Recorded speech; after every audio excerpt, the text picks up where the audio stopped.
Pode, Senhor, igreja. Amém. Quero convidar os irmãos, abre comigo a palavra de Deus, no livro dos Salmos, número de 137.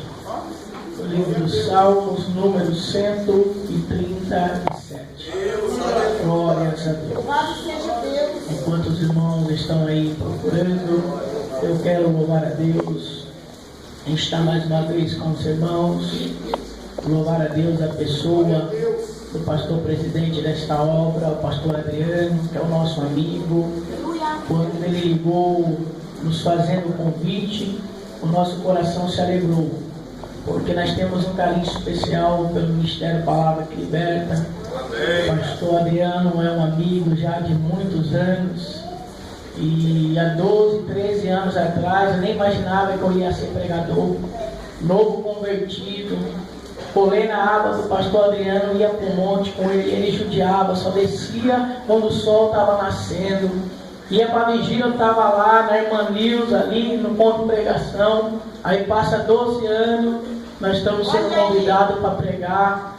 A pessoa que nós se espelhava está ligando para a gente vir pregar, então é um motivo de alegria para o nosso coração. Glória a Deus, Deus continue abençoando os irmãos. Pastora Débora, Deus te abençoe.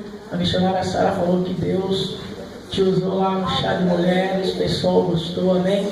Glória a Deus. Salmo de número 137 vai dizer assim: às margens dos rios da Babilônia, nós nos assentávamos e chorávamos, lembrando-nos de Sião. Nos salgueiros que lá havia, pendurávamos as nossas harpas, pois aquele que nos levaram cativo nos pediam canções, que fôssemos alegres, dizendo: entoai-no algum dos cânticos de Sião. Porém, como haveríamos de entoar cântico ao Senhor em uma terra estranha? Tome, os irmãos já estão assentados, glórias a Deus. Irmãos, eu fiz leitura nesta noite, acredito eu, um dos livros mais conhecidos de toda a Escritura Sagrada, que é o livro do Salmo, muito conhecido por causa do Salmo de número 91 e o Salmo de número 23. E eu fiz leitura nesta noite do livro dos Salmos, conhecido como livro poético. O livro de Salmos, ele é conhecido pelos judeus como o Inário de Israel. Os judeus reconhecem o livro do Salmo como sendo Inário de Israel, porque na verdade o livro do Salmo, ele foi escrito e montado não para fazer uso da forma que eu fiz aqui nesta noite, mas para fazer uso dele em forma de cântico, acompanhado com instrumentos de corda. A palavra salmo no hebraico significa cânticos de louvor. A palavra salmo no grego significa cânticos para serem entoados, acompanhado com instrumentos de corda. Os judeus, quando vão fazer uso do salmo, eles sempre fazem uso em uma forma de cântico e acompanhado por um instrumento de corda. E o livro de Salmo, ele foi escrito por pelo menos 8 pessoas. Alguns é conhecido da igreja, outros poucos conhecidos e alguns anônimos que não sabemos o nome. O mais conhecido é Davi, que dos 150 salmos vai escrever 72 salmos. Outros conhecidos é Salomão e Moisés. Alguns poucos conhecidos da igreja, como Emã, Etam, alguns dos filhos de Coré, alguns dos levitas de Asaf também vai ter participação no livro do Salmo. Outros anônimos que não conhecemos o nome. Dos 150 salmos escritos, 49 salmos é escrito por pessoas anônimas. Nós não sabemos o nome e nem a sua origem. E o livro do Salmo, ele é conhecido como um dos livros poéticos da nossa Bíblia. O Antigo Testamento, ele foi dividido em pelo menos 4 partes. A primeira parte são as leis, que são os 5 primeiros livros da Bíblia, que nós chamamos de Pentateuco, e os judeus chamam de Torá. Chamamos de Pentateuco porque a palavra Torá significa Pentateuco. E os 5 primeiros livros da Bíblia vai falar sobre leis, vai falar sobre estatuto, costumes que Deus deixou não para nós, mas deixou para os judeus. A segunda divisão são 12 livros, que vai do livro de Josué até o livro de Esther, que vai falar sobre o período de história de Israel, a época dos juízes, a época do governo teocrático, que é a época dos reis. Vai falar do cativeiro assírio, cativeiro babilônico, a restauração do templo e os muros de Jerusalém. A quarta divisão é os livros, a terceira divisão é os livros poéticos, formado por 5 livros, que vai do livro de Jó até o livro de Cantares de Salomão. E a quarta e última divisão, os livros proféticos, 17 livros, sendo 5 profetas maiores, 12 profetas menores. E eu fiz leitura nesta noite desse livro poético, conhecido como Hinário de Israel. Dos 150 salmos escritos, 49 é escrito por pessoas anônimas. E o salmo que eu li nesta noite, de número 137, foi escrito por uma pessoa anônima. Nós não sabemos o seu nome, mas sabemos que quem escreve o salmo de número 137 pertencia à nação de Judá. Porque o salmo de número 137 foi escrito dentro da Babilônia, quando o povo de Judá foi levado por cativo por Nabucodonosor. E alguém dentro da Babilônia começa a escrever o salmo de número 137. E quando eu faço leitura desse salmo, vem à minha memória o período áureo que Israel viveu com Deus, o período iluminado que Israel teve com Deus, que é o período do Reino Unido, onde 3 reis tiveram o privilégio de reinar: Saul, Davi e Salomão. Esses 3 reis tiveram a honra e o privilégio que outros reis não tiveram. Eles reinaram sobre o Reino Unido, as 12 tribos juntas, unidas, onde foi o período áureo que Israel teve com Deus. Porque no período do Reino Unido, Deus amava Israel como um pai ama o seu filho. No período do Reino Unido, Israel amava a Deus como um filho ama o seu pai. Aonde Israel ia, a presença de Deus ia com Israel. Aonde Israel colocava o pé, Deus colocava o pé junto com Israel. Quando os inimigos se levantavam em guerra, Deus ia na frente, abatendo os inimigos de Israel. Quando Israel semeava na terra, Deus fertilizava a terra e eles colhiam frutos com abundância. Era um momento especial. Israel, como filho, queria estar perto do pai, no colo do pai. Deus, como pai, via Israel como filho e tinha o prazer de abençoar Israel. Só que esse momento áureo vai acabar. 1 Reis, capítulo 12. Diz que Salomão, ele morre. E quando Salomão morre, um dos seus filhos, chamado Roboão, vai dividir as tribos de Israel. Roboão vai pegar 2 tribos, Benjamim e Judá, e vai habitar no reino sul, que deu-se o nome de Judá, cuja capital era Jerusalém. 10 tribos que sobrou, o seu irmão Jeroboão, ou seja, o seu irmão Jeroboão vai habitar no reino norte, que deu o nome de Israel, cuja capital era Samaria. Após a divisão das tribos, Israel perdeu a intimidade com Deus.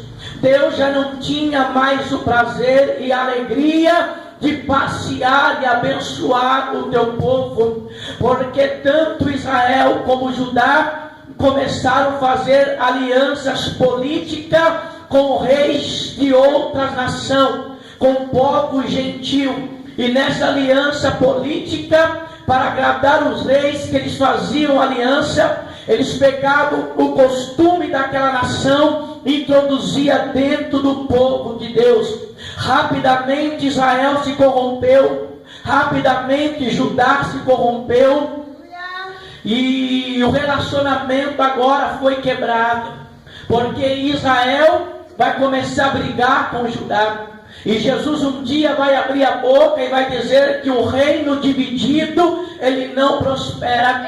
Jesus vai abrir a boca e vai dizer que o reino dividido não pode crescer, não pode prosperar. E após a divisão, Israel briga com Judá, Judá com Israel, aliança política, trazendo costume gentil para o povo se corrompe. Mas Deus amava o povo mesmo assim. Então Deus vai levantar profetas para falar com a nação. E vai vir agora o cativeiro assírio sobre Israel. A Síria vai se levantar com força, com um grande exército, e vai levar Israel cativo. E a maioria dos habitantes são mortos. A destruição foi tão grande que Israel praticamente acabou. E para eles se povoarem novamente, se multiplicar, os homens começaram a casar com mulheres estrangeiras, que era pecado para Israel. Foi daí que surgiu o samaritano, cujos judeus não aceitam, porque veio de um povo misto e não tem o sangue genuíno de um hebreu e de um judeu. Mas eu não quero falar sobre Israel, quero falar sobre Judá. Deus, ele vai querer trazer novamente a fidelidade que Judá para Deus. Então Deus vai levantar profeta. Deus vai levantar um homem chamado Jeremias para profetizar para a nação de Judá. Mas o que me chama a atenção é que na lógica humana, Jeremias nunca poderia ser um profeta nas mãos de Deus, porque existia um protocolo, existia uma linhagem, e os judeus obedeciam isto à risca. Jeremias não podia ser profeta porque ele era filho de sacerdote, e pela linhagem, pelo protocolo, Jeremias tinha que exercer o ofício do seu pai e ser sacerdote no templo do Senhor. E Jeremias vai nascer, e conforme ele vai crescendo, ele vai saber que quando ele se tornasse adulto, ele ia se tornar um sacerdote, porque ele tinha que honrar o ofício do seu pai. Era um protocolo que não podia ser quebrado. Então Jeremias vai crescer, estudando para ser sacerdote, se preparando para ser sacerdote. E quando ele está perto de exercer o ofício sacerdotal, honrar toda a sua família, o nome do seu pai, Deus aparece para Jeremias e fala que ele não vai ser sacerdote e que ele vai ser profeta. E eu imagino Jeremias debatendo com Deus e dizendo: Deus, eu não posso ser profeta porque meu pai é sacerdote. Eu não posso ser profeta porque a minha vida inteira eu cresci estudando e me preparando para ser um sacerdote. Há um protocolo, uma linhagem, eu não posso quebrar. Aí Deus, na sua presciência, vai falar com Jeremias, capítulo 1 de Jeremias, verso 5. Jeremias, antes de você estar dentro do ventre da tua mãe, eu já te conhecia. E quando você estava para sair da madre, eu te consagrei e te separei como profeta. Deus estava dizendo: Jeremias, eu sou Deus, eu quebro o protocolo, eu confundo o homem e levanto quem eu quero, exalto quem eu quero.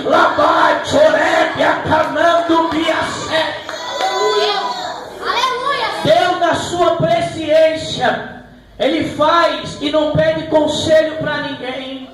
Não é a primeira vez que Deus quebra protocolo. Por vários textos da Bíblia, Deus faz isso.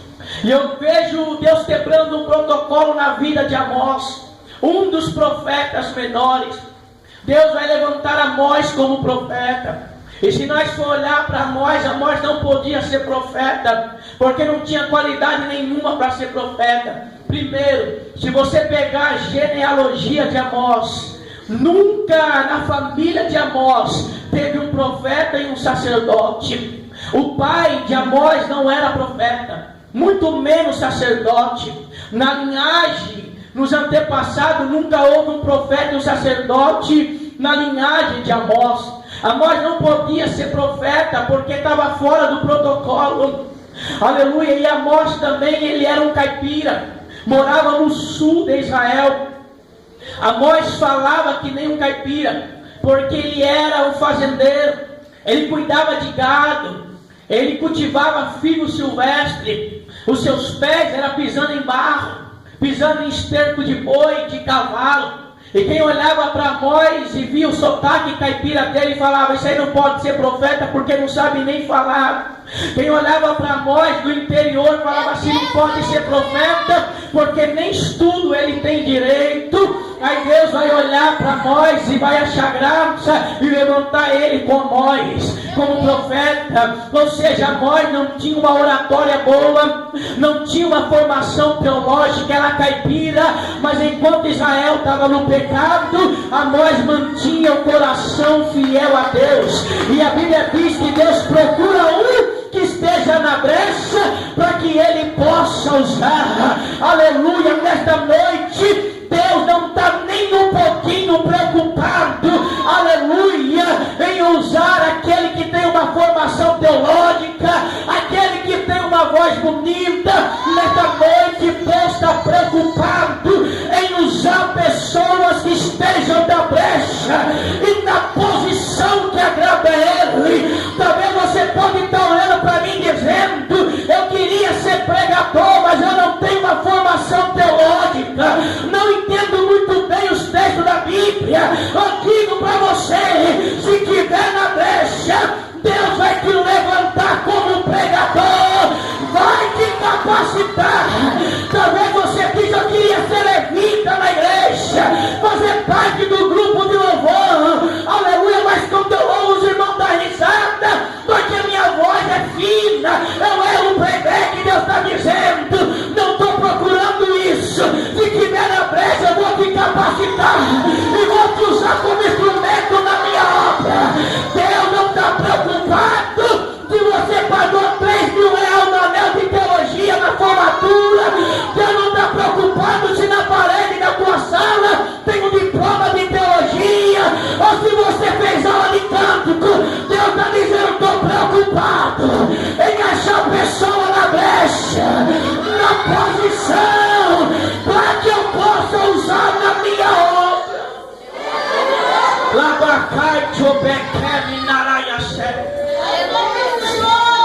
Não estou dizendo que é pecado estudar, fazer uma aula de canto. Eu tenho uma formação teológica, eu tenho 3 mil reais de livro na minha casa. Não estou dizendo que não é bom estudar. Eu estou dizendo que Deus não usa só quem é formado, Deus usa os mais simples também. Estou dizendo que não é certo fazer aula de canto, não é certo fazer o melhor para Deus, mas estou dizendo que Deus usa aquele que está começando também e não sabe cantar direito ainda. Aleluia. Sabe por que Deus está procurando pessoas assim? Porque tem pessoas achando que dom vai levar para o céu, e dom não salva ninguém. Está pregando, a igreja está virando de cabeça para baixo, a glória desce, a alma aceita Jesus, mas se Jesus voltar, ele vai para o inferno. Está pregando só por causa do dom, Deus está usando só pela misericórdia, está com a vida torta, aleluia, achando que o dom dele vai salvar. A irmã está com a vida toda torta, louva na igreja, a voz é ungida, Deus deu o dom, aí fala: vou continuar nessa vida, eu estou louvando, os irmãos estão recebendo, continua mesmo, teu dom não vai levar você para o céu. Dom não salva ninguém, o que salva é santidade, é obediência. E Deus está dizendo assim: eu estou cansado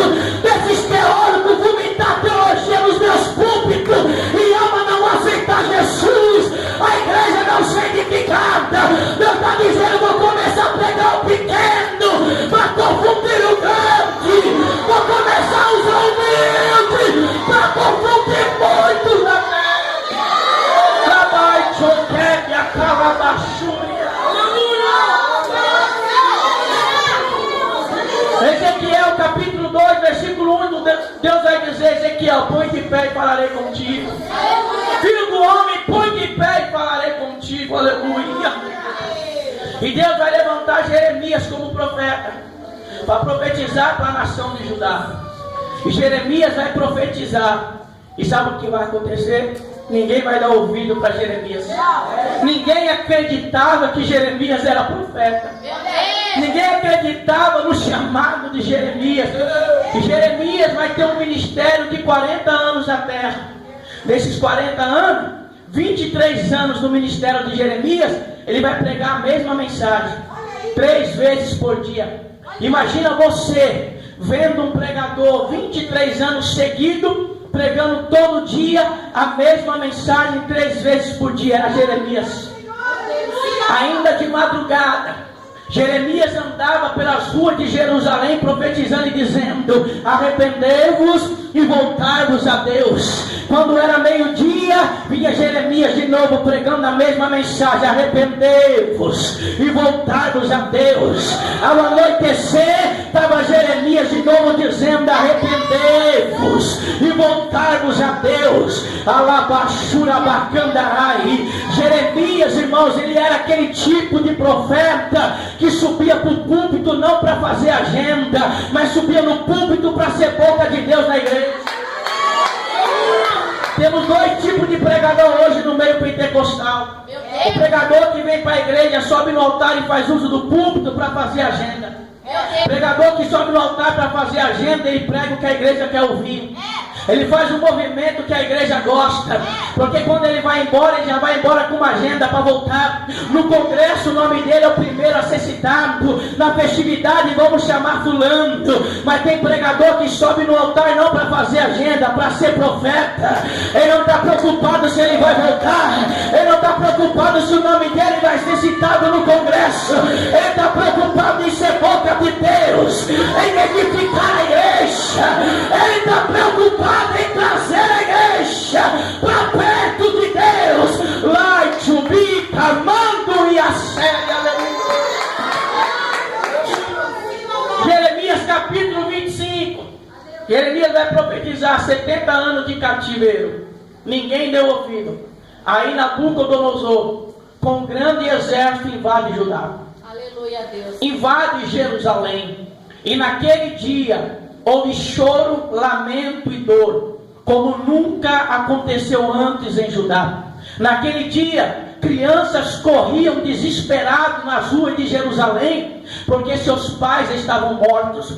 Naquele dia, homens dobravam seus joelhos no chão, rasgavam as suas roupas, começavam a gritar lamento, porque suas esposas e seus filhos foram mortos. Mulheres gritando nas ruas de Jerusalém, porque suas casas foram queimadas e os seus filhos estavam dentro. Foi um dia de choro, de lamento e de perda para a nação de Judá. Mas o que mais doeu em Judá é que o templo do Senhor foi destruído. O templo foi profanado. Os utensílios sagrados, os cálices sagrados, foi roubado e levado para a Babilônia. E Daniel vai escrever dizendo que o rei Dário está no seu palácio com vários príncipes, reis de outras nações, e várias meretrizes no meio deles, diante de uma estátua de um deus pagão. E que o rei Dário vai beber, aleluia, vinho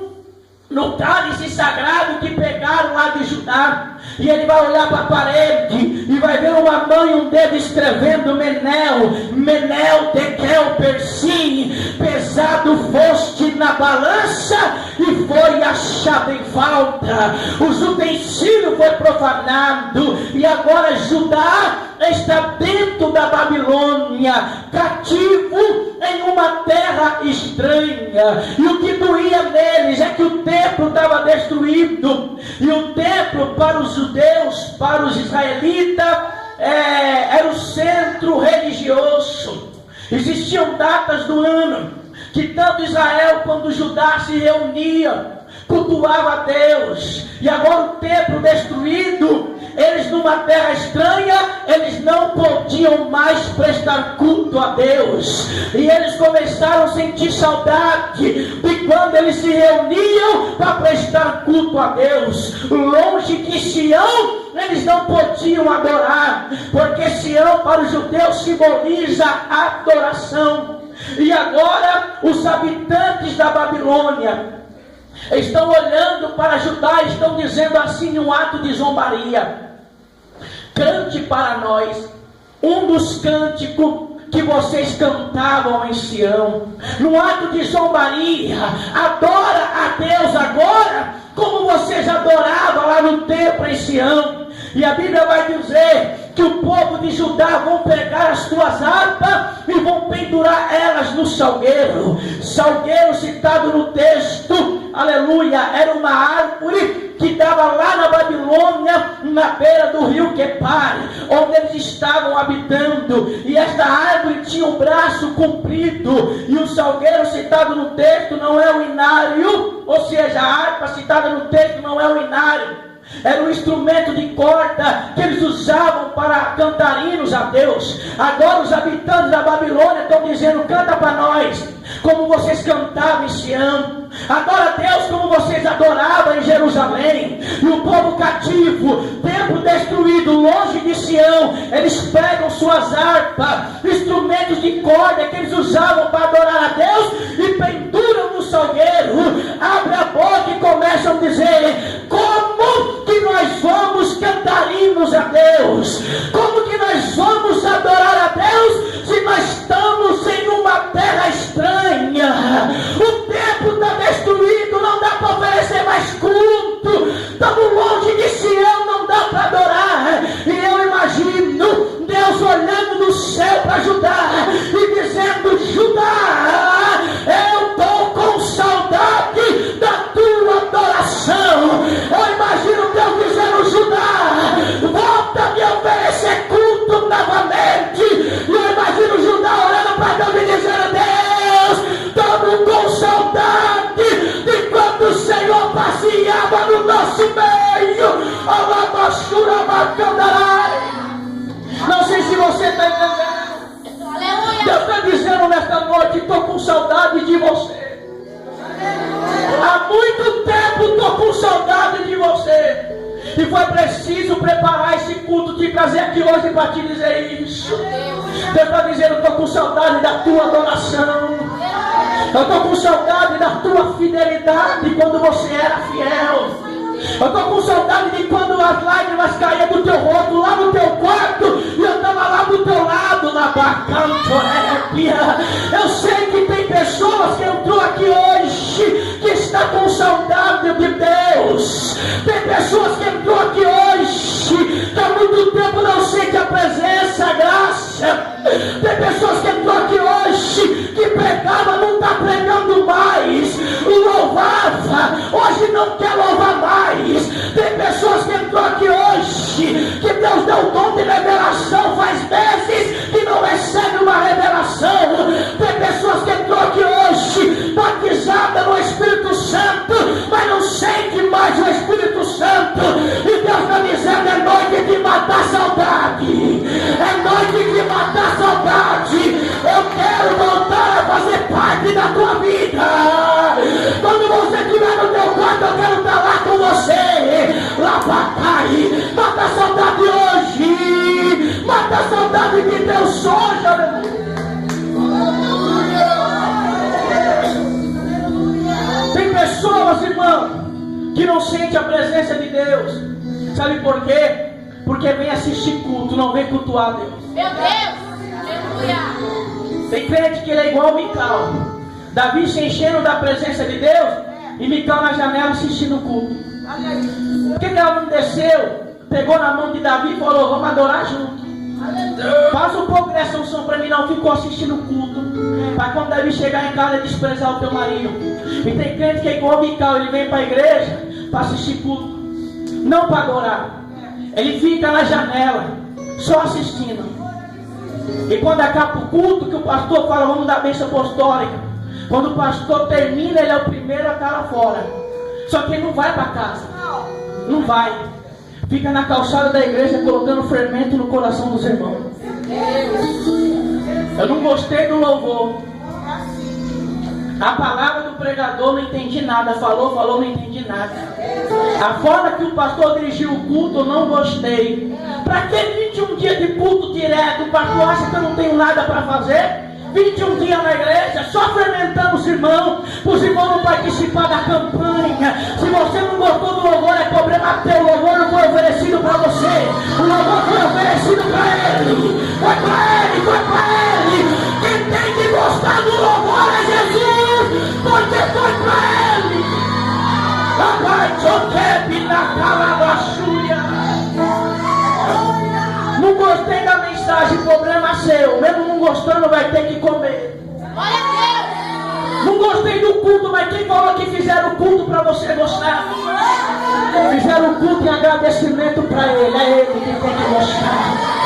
Desce da janela hoje. Pode vir para a igreja assistir culto e volta a adorar como você adorava no passado, porque Deus ainda tem uma obra na tua vida. Deus ainda quer te levantar. As promessas de Deus na tua vida não está enterrada não.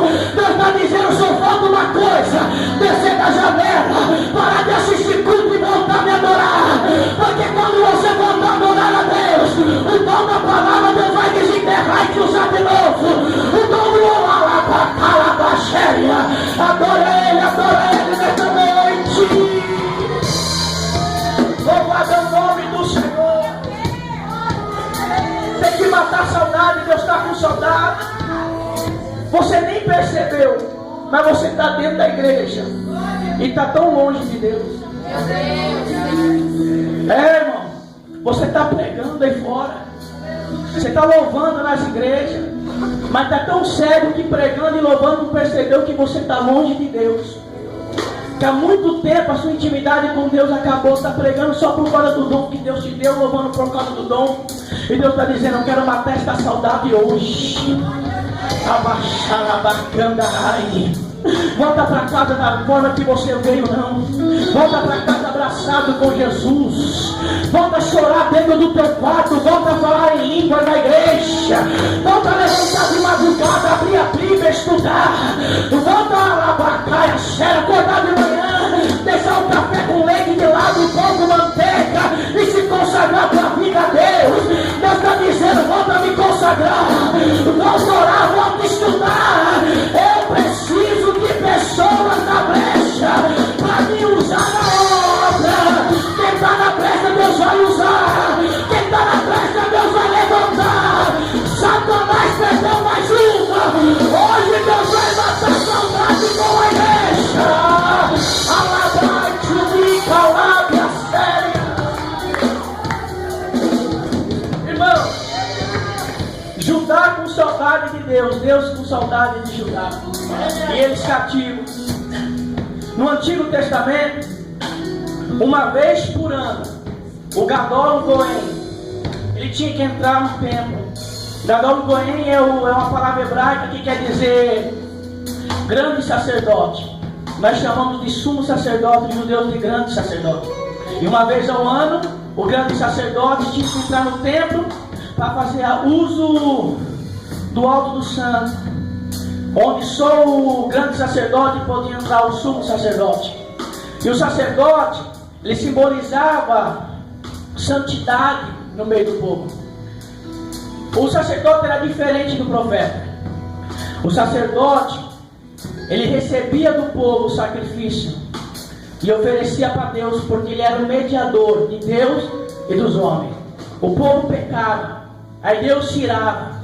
Aí para Deus não mandar praga no povo, não matar o povo, o sacerdote pegava um cordeiro e por causa do sangue daquele inocente era oferecido e a ira de Deus se acalmava. Ou seja, o sacerdote recebia e levava para Deus. O profeta era diferente. O profeta recebia de Deus e entregava para o povo. O profeta não falava o que o povo queria ouvir, o profeta falava o que Deus queria falar com o povo. E o sacerdote simbolizava a santidade. A palavra santidade é uma palavra hebraica que quer dizer kadosh. E kadosh significa santo. Na roupa de um sacerdote estava escrito santidade ao Senhor. nas cortinas do templo estava escrito santidade ao Senhor, uma palavra hebraica que quer dizer Adonai Kadosh, que significa o Senhor, Ele é santo. E como o sacerdote simbolizava a santidade, ele não podia estar em pecado. Se ele tivesse em pecado e ele apenas pisasse no templo, Deus matava ele na hora. Então amarrava-se uma corda na cintura do sacerdote, porque se ele morresse ninguém podia entrar. Então puxava o corpo pela corda, colocava-se um cinto com sinos do lado na cintura do sacerdote, para saber se ele estava vivo ou se Deus matou ele. Então o grande sacerdote entrava para fazer uso do alto do santo, e conforme ele andava, o sino ia fazendo barulho, e o povo do lado de fora, escutando o barulho do sino, se alegrava e dizia: Deus não matou ele. E o povo começava a dizer: Kadosh, Kadosh, santo, santo, santo. E conforme o sacerdote estava indo para passar o véu, ele dava um passo e falava: Adonai Kadosh, o Senhor é santo. Ele dava outro passo e falava: o Senhor é santo. E o povo lá fora, escutando o barulho do sino, começava a dizer: santo, santo, o Senhor é santo, aleluia. Quando ele chegava no véu, ele entrava, porque do véu para cá simbolizava o mundo terreno em que nós vivemos. Do véu para dentro, o mundo espiritual. E do véu para dentro estava a arca do Senhor, que simbolizava a presença de Deus. Ou seja, o grande sacerdote, quando atravessava o véu, ele entrava no mundo espiritual. Ele dobrava o joelho e começava a apresentar para Deus toda necessidade do povo. Quando ele terminava de apresentar para Deus a necessidade do povo, ele adorava e se levantava, pegava um incensário e colocava incenso aromático. E você vai entender por que tinha que ser incenso aromático. E ele acendia o incensário e começava a fazer fumaça. Se a fumaça se espalhasse apenas pelo templo e ela não subisse para cima, é porque Deus rejeitou a adoração do povo.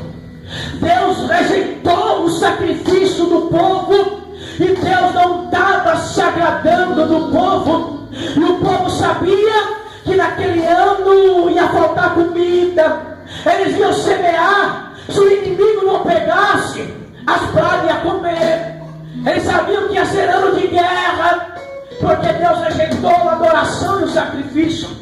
Mas quando a fumaça se espalhava e começava a subir para cima, eles olhavam de fora e via a fumaça subindo. Eles começavam a adorar e dizer: santo, santo, Adonai Kadosh, o Senhor é santo, aleluia. Porque era uma forma de Deus estar respondendo, dizendo: eu estou respirando, eu estou recebendo a adoração de vocês. Porque a Bíblia vai dizer que a nossa adoração, ela se transforma em incenso e chega nas narinas de Deus como cheiro suave e agradável a Ele. E nesta noite Deus está dizendo: eu quero respirar a adoração da minha igreja. Deus está dizendo: eu quero voltar a sentir o cheiro da tua adoração. Se eu fosse você, começava a fazer fumaça e mandar incenso para cima. Lavastura Bacandarai. Enquanto Deus respira a sua adoração, enquanto Deus sente o cheiro da adoração, a sua adoração, Ele entra na tua casa, restaura o teu casamento, a tua família. Você está adorando, Deus está respirando, e em resposta Ele está levantando o teu casamento, o time da tua família. Enquanto você adora Deus, Ele sente o cheiro da tua adoração. Pega na tua mão, te coloca de pé e volta a cruzar mais uma vez. Satanás perdeu mais uma. Deus ainda vai cruzar na terra.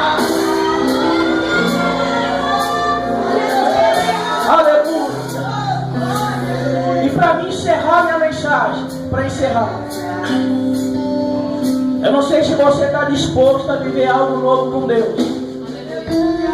Voltar para casa diferente e voltar a ter intimidade que você tinha antes. Se você estiver disposto, você vai ter que quebrar o protocolo aqui hoje para isso acontecer.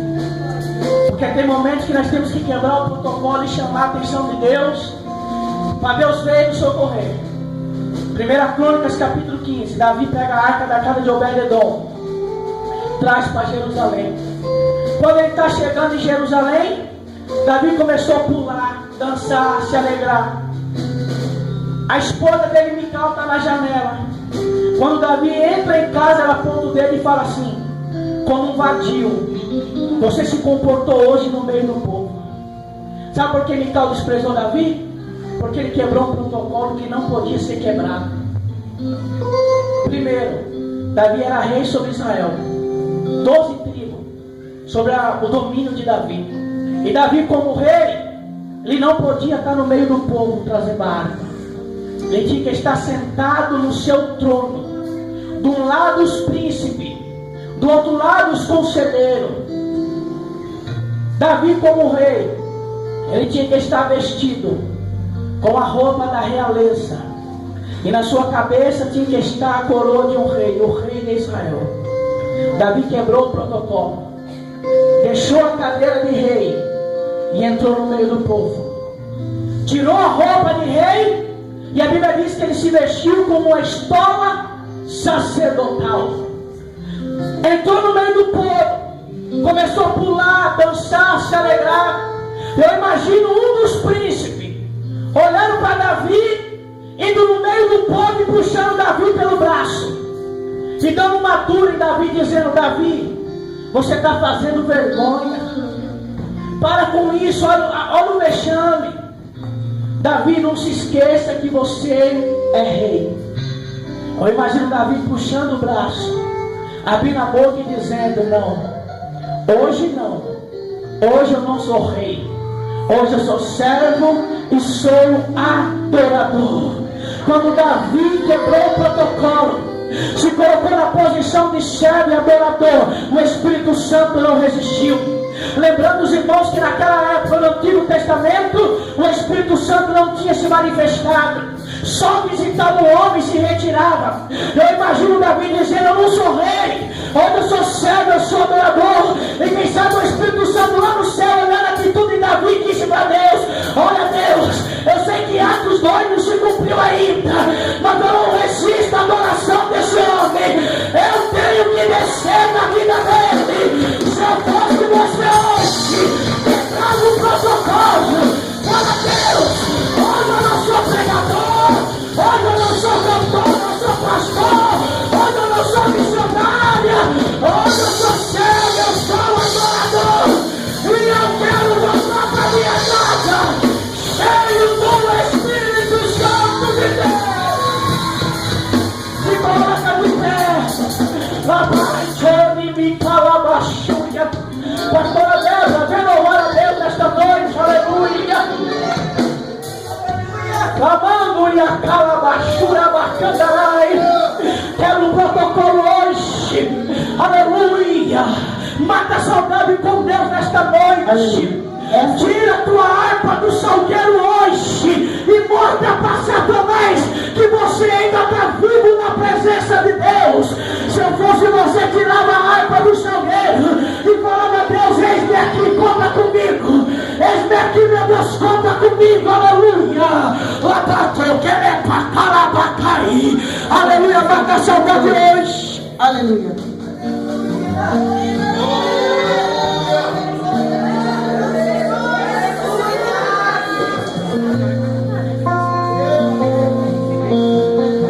O que Deus mais quer esta noite é escutar a tua adoração. Deus quer respirar ela. Deus quer sentir o cheiro da tua adoração. Aleluia. Se quiser chorar, pode chorar, não é vergonha não. Se quiser falar em línguas, pode falar, é sinal que Deus ainda habita na igreja. Aleluia.